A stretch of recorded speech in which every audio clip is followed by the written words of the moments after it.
Reformasi BPJS harus demi kesehatan rakyat, bukan sekadar efisiensi semu. Di kalangan tenaga medis, belakangan muncul kalimat getir, negara bukan hanya menekan jasa dokter, tapi seolah memberi harga murah pada nyawa manusia. Ungkapan ini lahir dari kekecewaan para dokter dan tenaga kesehatan yang setiap hari bekerja di ruang operasi.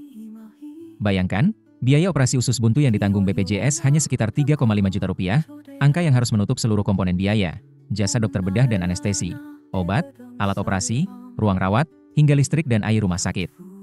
Murah di atas kertas, tetapi sangat mahal risikonya bagi pasien dan tenaga medis.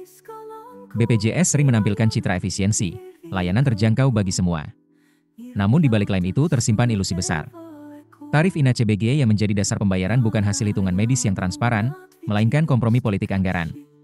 Akibatnya, biaya yang terlihat hemat justru tidak realistis di lapangan. Rumah sakit dan dokter harus berkreasi agar pelayanan tetap berjalan, seringkali dengan mengorbankan kualitas alat dan obat. Di negara lain seperti Inggris, Jerman, atau Thailand, tarif kesehatan dihitung dengan pendekatan real costing, memperhitungkan biaya nyata dan disesuaikan setiap tahun mengikuti inflasi medis. Di sana, profesi medis terlibat langsung, dan semua proses dilakukan secara transparan. Di Indonesia, tarif justru ditetapkan jauh dari ruang operasi, di meja birokrasi.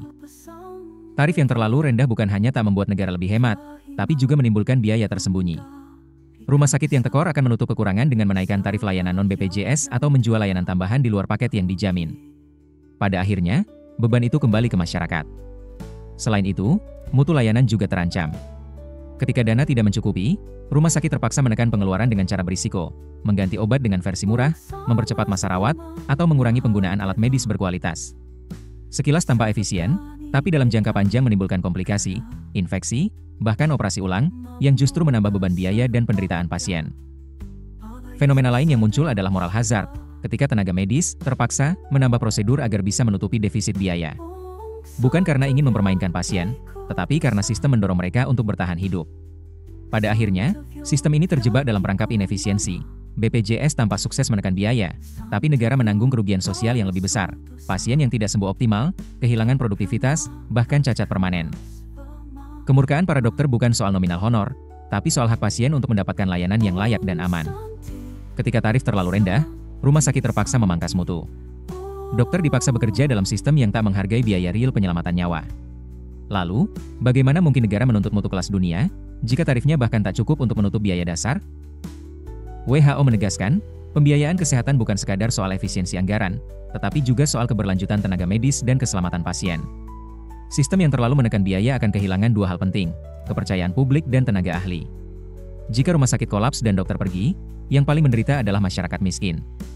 Karena itu, membela dokter sama dengan membela pasien.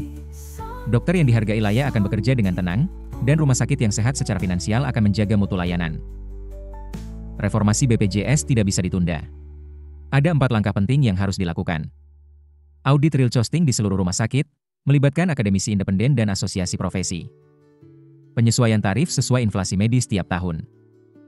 Pemisahan biaya SDM dan operasional, agar insentif dokter tidak dikorbankan untuk biaya non-medis. Transparansi metodologi INA-CBG, dibuka untuk publik dan dunia akademik. Tanpa perubahan, kita akan terus hidup dalam ilusi efisiensi, dengan korban tersembunyi di setiap ruang rawat dan ruang operasi. Kesehatan publik tidak bisa diatur dengan logika asal murah. Undang-Undang Nomor 24 Tahun 2011 menegaskan bahwa BPJS wajib menyelenggarakan jaminan kesehatan yang adil, layak, dan berkelanjutan.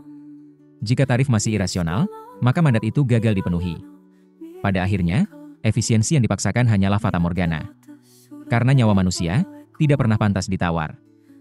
Dr. Bisma Bratayatnya, SPOG.